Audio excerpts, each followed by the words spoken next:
speak the lie. No, you are becoming Fanyamambo, but against me. Okay, that's the kind of discussion we are having this afternoon. Yeah? The headline in the Standard today is the storm in Ruto's paradise. That's all we're talking about in context of what has been happening during the week. I'd really like us to progress this discussion to what's coming in the new week, because that's important. Maliba was just telling us off camera of the kind of things that are happening in this country today. If you look at the 7-point plan of action, one of the things the organizers intended to do was to ensure no politician speaks in church today. We have the president in Nyahururu, and that church service is going on. We'll try to get that live as soon as we have it. Yesterday, there was a 7-hour meeting on X where there was quite some participation. In fact, the president's handle was seen there briefly, and then it exited. But we had a lot of other people, including cabinet secretaries, government spokesperson, policymakers, businessmen, the young people, and they were not giving anyone an opportunity. Maliba was on that with a pseudo. No. I was there on my account. You were also there? I was the one who was going to speak next. You were going to speak next. So they were denying everyone a mic who they didn't want to listen to, right? Yes. But now here we are listening to everyone. Fanyamambo, it's your opportunity now to put the thing. And Maliba has said he will not interrupt this time around. Yes. Now, as we go into next week, what I was trying to say is I am a father. And if I came home and my bedroom was leaking and my children's bedroom was leaking, I would start with my children's bedroom. We have a nation where we are being told that the deputy president's residence is important. But what they're forgetting to tell us is before he became DP, he was living in a house, and it was not a Mabati house. And that therefore it was not an emergency to repair his house. The problem is that we have Kenyans who have bigger problems, including fixing a mill. And that is where the focus should have been, on how to deal with the most immediate problems that affect the most vulnerable, not the most comfortable. Because in my understanding, the bottom-up economic model simply meant that the worst off shall be made better off before those who are already better off can become even more well off. But now we have a situation that those who are comfortable are becoming even more comfortable before those who are vulnerable can be brought to become better off. And this is a challenge. But now moving into next week, number one, the young people have made it clear, and Kenyans have made it clear from all corners of the country, that on Tuesday we intend to go back to the streets. And we are not going back to the streets because we hate government. You know, these people think that we hate this government. We don't. In fact, we like them. The problem we have is that the proposals they are making have a direct effect on our lives, on our incomes, and on the little money that we have. And they don't want to hear that the income I have is already not enough. The income that you are seeing every Kenyan carrying today is not enough for their needs. So when you start planning for that less than enough income, that is where the problem comes in. And that's why you're seeing Kenyans saying, we are going to the streets on Tuesday. That's why you're seeing Kenyans saying, we are not okay with this finance bill. That's why you're seeing Kenyans saying, you cannot go any deeper into our pockets. If you have any projects of your own, think of other interesting ideas on how as a government you're going to raise money. But it cannot be anytime you want to do something new, you plan for my income. Anytime you want to do something new, you come for my salary. Anytime you think of unimaginable ideas, you come for our salary. So Kenyans next week are planning to continue. Let me ask you before you go to next week. One of the things that I think Maliba has spoken to, Dismas has spoken to, and Anthony has spoken to, and could you explain this to us? Because you're saying this was at the level of proposals. The demonstrations were premature based on the proposals. How does it tie in with the discussion that Kenyans are now having? Because otherwise it will be that, these are proposals, wait until it's implemented, wait until we have a presidential assent to it, then you can have such an uproar. But before it gets to that point, you are not justified to pick it up. Let me tell you. Yes. If you make a horrible proposal against my life, do I have to wait until you effect it? You are threatening my very existence, because right now Kenyans are at the edge. When you start threatening their very existence, do you want to wait for them? You think they will wait for you until now you've come and put the sword into their heart? Because it's like you're holding a sword that you want to put through my heart. And I'm saying, let me wait until ukisha ingiza kwa roho ndio utanijua. No, we tell you no. The idea that you've even removed it from the sheath that holds it, and you are raising it against me, I will raise my voice and I will speak. And I tell Kenyans, do not be cowed. Speak about it. The only good thing I love is we are non-violent. Don't break anything. Don't steal anything. Don't insult anyone. Don't do anything wrong. But the Constitution allows you to go on the streets and to say, I have seen you. You have raised a weapon. You want to cut me, and I will not allow you to cut me. But I can't wait until you cut me. Do you think it would have been different with this finance bill if there was no public uproar about it? Do you think things would have been very different? There is no way you can make such horrible proposals and expect there to be no public uproar. Okay. Because the proposals from this government, and I keep asking him, will there come a day when you people will come with an idea that Kenyans will say, wow, let's clap for Kenya Kwanza, they've come up with something nice. Okay. Every time they come up with an idea, it is so horrible that we just have to go to the streets. Okay. Ken, I've studied tax and taxation into detail as a professional. There is no tax proposal anywhere in the world that will be presented by authorities and citizens break into a dance and song and say Hail Mary. I agree with that. I'm just saying with the kind of reaction that we have received. That one is always there. That is my premise. Civil society, churches and all. But this kind of reaction that we're receiving from Gen Z. That was the first statement was building premises. Now, to the point that you've raised, which is very pertinent. The National Treasury came up with proposals, which went to the National Assembly, and Gen Z and all other Kenyans said, wait a minute, some of these proposals are ridiculous. Some of them are very extreme. In fact, some of them are obscene, and will not sit back and allow you to debate these proposals, come up with a bill, take it to the president for assent, so that it becomes law. That is why they came up and said, this is unacceptable. And the National Assembly and the relevant committees read the public mood, read the public opinion, dropped some and amended some. And in my view, this is very perfect in the lawmaking process. That is where you have first reading, second reading, and third reading to allow for public participation. Now, the difference has been that this time round, it's been proactive public participation. And I'm hoping that now this is going to become a best practice. Now, members of the National Assembly and Senate know that in future, when you're going to vote on anything affecting Kenyans, people are taking notes, whether you are taking a yes or whether you are taking a no, and it's going to be subject to scrutiny later on. And Fanyamamba has indicated that the government cannot budget for its resources. A budget is financed from essentially two aspects. You tax your taxpayers, or you go for loans. Right now, we understand that as far as loans are concerned, using the terminologies by the National Treasury, there's no more fiscal space, that we are strangled. So what do? They look for innovative ways to do the taxation. But in my view, what they must do, they should be looking for those people. KRA should be coming up with proposals to go to the National Assembly for those people for the people who don't pay taxes. There are many people here in Kenya who don't pay taxes. They've already tried that. I mean, they're looking for... The government has already tried that to increase the tax bracket and to bring in those who are not paying tax. They're looking for... I can tell you for a fact, they're looking for small fish. Really? Yeah. This gentleman and this gentleman, they're not going for the big fish. They need to look for the big fish. What's your definition of big fish? Corporates, individuals, where do you draw the line between normal taxpayers and the big fish? You see, when we're coming up with the tax proposals, and your obvious target is the people who own vehicles, and your obvious target is the people who own a tractor, people who are on a salary. In my view, that is not very innovative. Members of the National Assembly and Senate have said, can we start looking at the people who own property in Kenya? Do they actually pay taxes for their rental income? And the moment you mention rental income, people become very jittery. Part of the reason is that the people who are supposed to pass this law own property in Kenya, and they don't want to be subject to paying taxes. The topic you raise about tax avoidance and tax evasion is very interesting.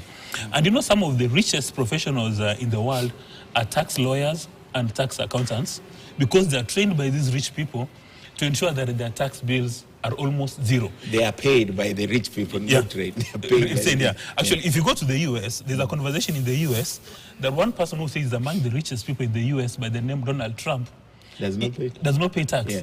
And it is a billionaire. He only needed to employ people like you. Yeah, to do the work. Yeah. So now, these two gentlemen here, they are not being innovative with how to get more tax. Yeah. Because you see, it's very easy that if you know that somebody has got a car, is going to drive it, so you say you want to come up with a circulation tax. Okay. Now, you said there are many definitions of how many people in Kenya can afford bread. You know, obviously, a certain group of people is going to buy bread, so you want to increase tax. You know that ladies will need these pads, so you're going to increase tax. But have you gone to these people who have got multi-billion estates, who've got a multi-billion rental income? But you just said they're the people who are protecting themselves. Now, because people get wealth. I know so many wealthy people in this country who ran for politics. Now you wonder why they're running is to protect their property and that wealth. Now that's what Gen Z is saying, that tunawania kutoka 18. You must pay your fair share of taxes. Okay. And that is the message. Actually, you know, Kenya Kwanza is not alone in this. Even President Biden is actually turned around the economy in the US. He's fighting inflation, he's done very well, the scoreboard is looking very well, but unfortunately, he's not been able to communicate to Mura in the US. To understand so I think it's really, in my view, it's communication, and then let these professors of economics avoid jargon. Mura in Musosho does not understand jargon. Yeah, Anthony. Ken, on the contrary, we are not talking about the 3% withholding tax that has been pushed on anyone who does business with government. From 5%. And also the 5% for non-locals. We are not talking about the reduction of corporate income tax from 30 to 25%, which ideally is supposed to encourage foreign and direct investments and local compliance, and also discourage tax planning and lobbying of lower tax rates.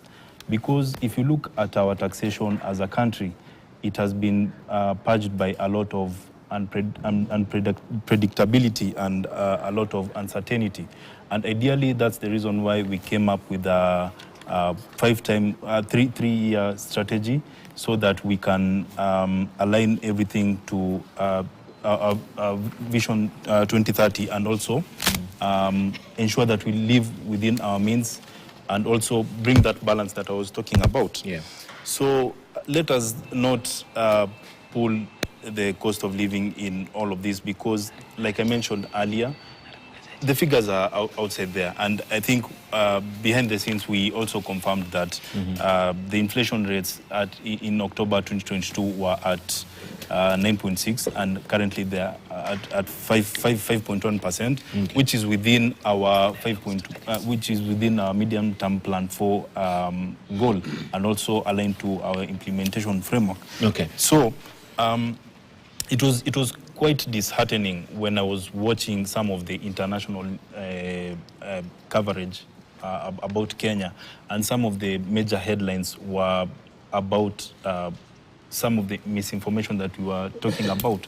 So we have a dire responsibility to communicate what the government is doing, and also address the issue of accountability, because I think that is the major issue. And quoting our deputy president, let us also not look like we are vomiting on the people. Let us also not, show off everything that we have, because it also raises concern among the population. My question to you before I go to Maliba is this. You're saying you're making references to a lot of concessions that the government made in this finance bill that are very progressive. You mentioned quite a few of them. But how do you explain, and please don't ask me for specific example, I might have one or two, but how do you explain an increase of 8%, right, and a concession of 2%?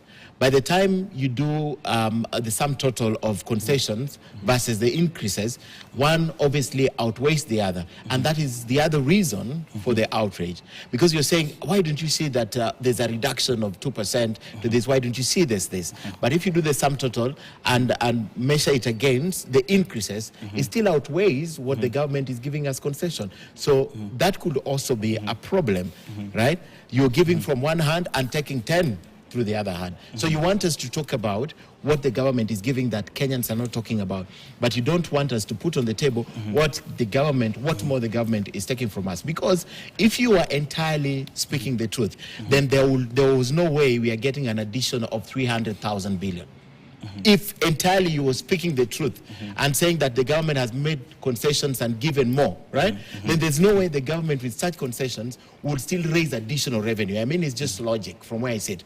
There must be a reason why it's additional, yeah? Reduce the fiscal deficit. Yes, to reduce the fiscal deficit. I understand that part. At 5.4%. I understand that, Maliba. My now point, at 3.7. Yes, my point is this, yeah. to reduce. Correct. But the truth is this, for you to get that window or that gap to reduce, right? Yes. You must increase something. So if you talk about all these reductions that we should be talking about, that Anthony is mirroring on the table. Fiscal consolidation, right? Yes. Once you do that, and then the other side, you're still taking more. I mean, that's What the reason more why. have we taken? Then how do you increase if you don't take anything additional? That is the thing. You How know, do you get more? Unless I don't understand. That is why Yes. I will go back to something. Yeah. Mokua is saying something that is so important today. Unfortunately, he is not loud enough, or probably we are not giving him. He's not complaining and he's ear. right here on the Well, table. I am here. I can actually. The Constitution 2010 did away with something called locus. So I don't have. No, but you can't speak for him. Anyway, This morning, yes. let's say this. Yes. Mokua is saying something continuously. You know, between politics is about communication. In fact, there is no leadership without communication. And he said that largely the problem we have today is a failure of public communication, is a failure in public communication, is a failure in advocacy. That he is right, and I'll demonstrate so that we build on whatever you're trying to ask, because there's a logical explanation to it. But what are we doing? We have got one thing, and I'll explain it this way. Normally in the communication cycles, if you are to reduce it, there are three things. There's the message, there is the channel, and then there's the audience. Nowadays, you can actually loop in M&E for monitoring, evaluation, learning, and everything else. Long time ago, it was just these three things, but now the communication cycle is... He said is messenger is more important now than the I will message actually speak itself. about that. Yeah. So number one, there is a message Kenya Kwanza has. Kenya Kwanza has done well if you look at the last financial year, depending on where they were and where we are. That between the message, the channel, and then the audience. Anything between the message and the channel, we normally call it, in comms, we call it noise. Between the channel, if there's anything within the channel, like what you are the media here, no, so we will look at you as the channel. So, between the channel and the audience, if there's anything that hinders the message from getting to the audience, that is noise. Now I'll tell you, Ken, where we are today. We are in this specifically because there are too many noises between the message, the channel, and the audience. I'm actually going to point out some of those noises. So the noises around here are twofold. A little bit of arrogance amongst our cadre is noise. People, and I'll tell you this, our actions are so loud that people cannot hear our words. And that is what you are saying in so many ways. Our actions, as in we try to speak, even those who are trying to vocalize now, some of the actions taken, and that is why people, and that is part two, what I wanted to speak about Fanyamambo here. Then there is the blame generating strategy in politics. The blame generation normally leads to policy stalemate. So he would actually be here to pick the DP's house renovation. He will be here to pick on the First Lady's amounts and all those things. So once he builds that up, and there's a lot of noise on this other side, that is also, so this is noise, it causes a problem. So the message that we have, the good work that we have done cannot be communicated clearly because of this. So whatever way we go around, he speaks about the messenger being well. There's the messenger, there's the message, but also there is the how you're doing it. Like I'm telling you, there are those small things, and Anthony has spoken to that. He might not say it outrightly because he wants to remain professional as a communication consultant. But this is it. Sometimes what you say is not as important as how you say it. That is why people who get into blame trap, who actually do, and you know, like Fanyamambo, by the way, when we finally sit down and everything has relaxed, we will actually give Fanyamambo a crown for being the king of negative messaging. That he has done so well. And but it is his forte, is his right. That is his way of advocacy, and I actually admire him for that. For so many of the people who actually see us having this conversation on TV will actually think that we are not friends. We are very long-term friends. We know each other at personal level. But this is it, Ken. The noises out here has actually ensured that we cannot communicate very well. We do not want to pack this blame in any other person's court. Two, I want to tell people out there who are now trying to apportion the things that are going on, trying to blame somebody. You know, we must move away from this idea that if something is happening in the streets, somebody has organized it. The days of blaming civil society are over. The days of blaming, now I hear people are trying to blame LGBTQ and trying to come up with narratives that avoid taking responsibility. That is politics of laziness. We must actually get to a place where we look at it. These kids are speaking, and by the way, what they are saying is so clear. We know what taxation is. We appreciate what taxes should be doing, but we do not appreciate how you are communicating to us and how you are accounting for that money. Yeah. It is so clear. We do not need to come up with the newer narratives. We just need to look at ourselves and say that there is a problem and what we can do. Okay. I may not support Azimio's call for dialogue with young people because Azimio are dialogue specialists.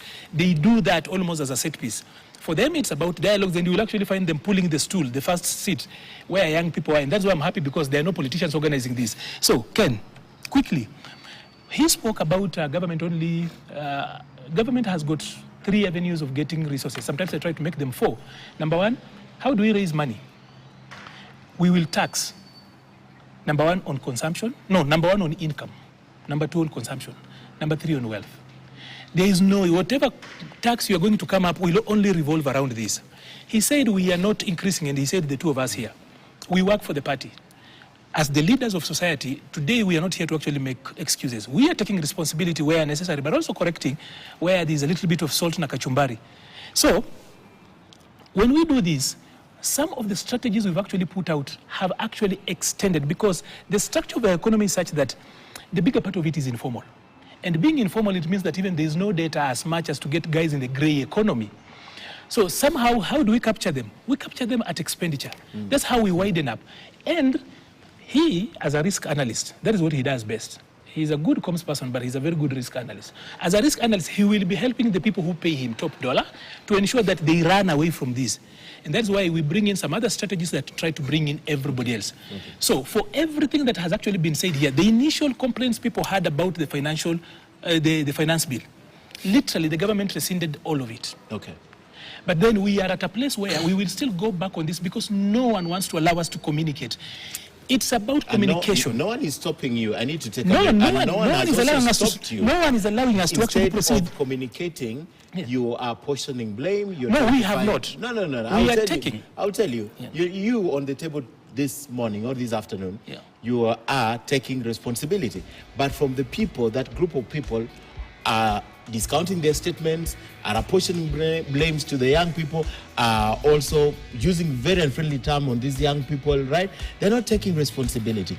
Those are individuals and should be held from that particular end. The chief spokesperson of this government is His Excellency Dr. William Ruto. Yes. Any other person, yes. That's what I'm telling you, he is listening. Any other person who speaks and angers the people of Kenya should not do so in the name of Kenya Kwanza or UDA. Because the chief spokesperson has not himself done that. And when the president has spoken, by the way, the president is actually a very listening individual. He's a listening leader because everything we have raised, if you look at the last financial, the Finance Act that we currently are implementing, is full of the ideas that Fanyamambo and his friends and the others actually propose. It's full of it. Maliba, we need to take the last break today because of the discussion. We'll not have phone calls, unfortunately. But when we come back, I'd like to progress this discussion. Yes. Those Twitter spaces. We are listening. Spaces, yes, but today we're not going to take phone calls. So when we come back, I'd like us to progress the conversation. The president will likely speak this afternoon. On Tuesday, the young men are taking to the street again. Young men and women are taking to the street again. And what are we likely to see? And how do we counter this, especially now that we've determined the problem is actually with communication, right? Yes. So let's take a break. We're back in a moment.